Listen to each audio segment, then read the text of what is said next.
नमस्कार, आज आपण आलो आहेत जुन्नर येथे। जुन्नर या ठिकाणी नगरपालिकेने एक थकबाकीदारांची यादी प्रसिद्ध केलेली आहे आणि ही जाहीर यादी या ठिकाणी प्रसिद्ध केलेली असल्यामुळे अनेक लोकांची नावे यामध्ये आलेली आहेत। किरण सदाशिव परदेशी 59,843, राजाराम आंद्रे, सय्यद, अनेक लोकांचे, कोंडाजी बाबा डेरे आश्रम, अनेक लोकांची यादी आहे। आणि ही यादी कशासाठी आहे तर जी मालमत्ता कर होता तो जमा न केल्यामुळं नाईलाजाने जुन्नर नगर परिषदेने या ठिकाणी यादी जाहीर केलेली आहे व आता या लोकांचं सगळी लोक येतात, या ठिकाणी नाव वाचतात आणि इज्जत जाणं काय प्रकार असतो तो आपण या ठिकाणी बघू शकता। का ही जाहीर यादी केल्यामुळं अनेक लोक बघतात बदनामी होत आहे, परंतु जर या लोकांनी जर वेळेस जर हे पैसे भरले असते तर अशा प्रकारच्या मानहानीला त्यांना तोंड द्यावं लागलं नसतं।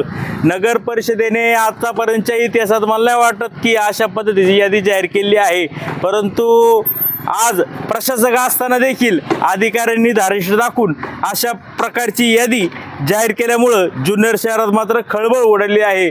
आता पाहूयात ही यादी लावल्याच्या नंतर हे लोक पैसे भरतात की काय, यादी लावल्यामुळे ऑब्जेक्शन घेतात किंवा आमची बदनामी झाली म्हणून या विरोधात नगरपालिकेच्या विरोधात काही तक्रारी करतात, हे पाहणं गरजेचं आहे। जर तुम्ही जर पाहू शकाल तर अनेक जे प्रतिष्ठित लोक आहेत, प्रतिष्ठित म्हणजे अगदी कृषी उत्पन्न समितीची नावं आहेत, तहसील कार्यालयाचं देखील नाव आहे, तहसीलदार सुद्धा थकबाकीदार आहे, कृषी उत्पन्न बाजार समितीची बरीच म्हणजे गाळाधारकांची नावं यामध्ये दिसत आहे।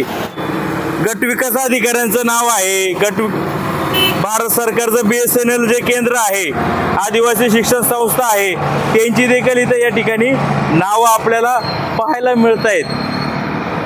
श्याम बाबूराव काय पांडे, कोंडाजी बाबा डेरे आश्रम, वेगवेगळी नावं आहे। तर आता पाहूयात की काय होतंय ते, ही लोक पैसे जमा करतात का नगरपालिका यानंतर फक्त ही यादीचं फक्त जाहीर न करता याच्या पुढे यांच्यावर काय ॲक्शन घेणार आहे हे पाहणं आता उत्सुकतेचं ठरणार आहे। जुन्नर टाइम्ससाठी सचिन जाधवसह संदीप उत्तरडे, जुन्नर।